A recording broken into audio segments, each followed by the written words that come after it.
Grief and Loss, Tips on How We Can Help Those Affected by John Tsilimparis. Note: the Anxiety and Panic Disorder Center of Los Angeles was founded by John Tsilimparis, MFT.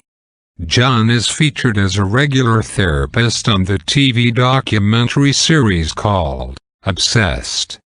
John is also the author of the book, Living with Panic Disorder. After the 9/11 attacks on American soil that took so many lives, a writer reflected as to why certain horrific life events are so much harder to endure and subsequently so much harder to understand.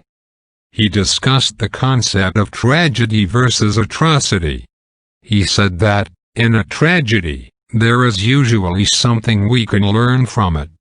There is typically some wisdom or a life lesson that can help balance out the suffering it has caused.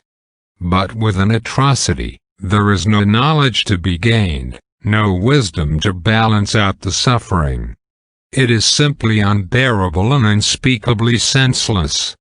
Recently, in the wake of the recent shootings in Aurora, Colorado, many people all over the country are grieving and asking similar questions as to why and how this could have happened. The senseless killings indeed feel more like an atrocity than a tragedy, because there is little or no help to equalize the pain.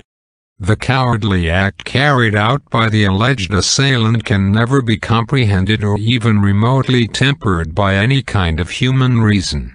Hence, it is a deeper and more horrific event than a tragedy, which for many makes it difficult to even begin to heal. However, there are many important things we can do to assist in helping people not only answer those very same questions, but to help and support them through the rigors of bereavement. The need to grieve.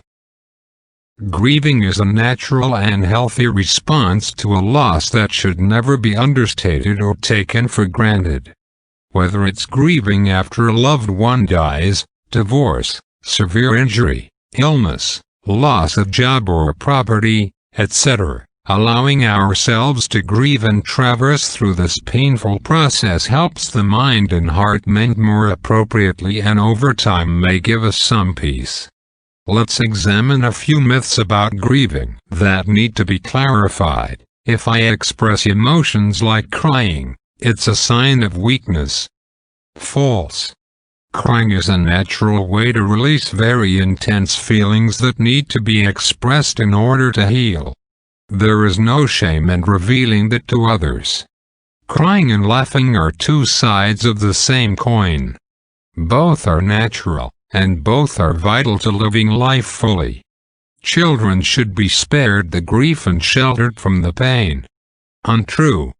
Children need to grieve also. Age-appropriate children need to gently be told about the loss in an honest and delicate way. Keeping it from them may lead them to believe they are incapable of handling the pain.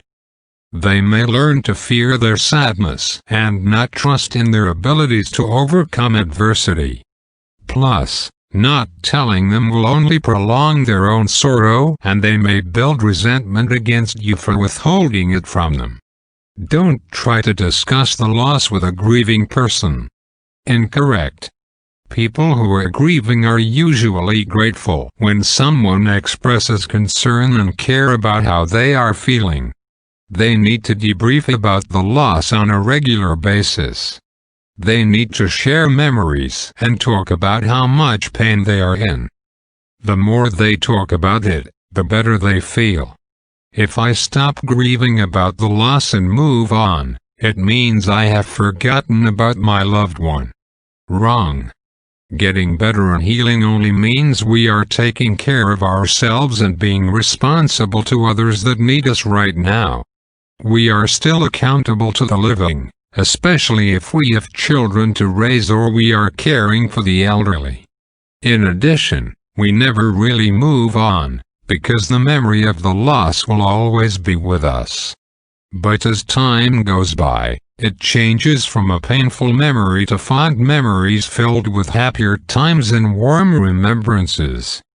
Healing does not mean forgetting about our loved one or abandoning their memory.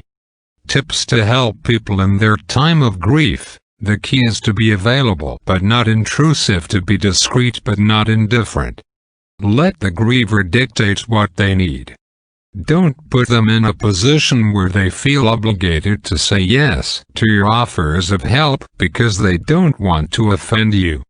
Do not pressure them.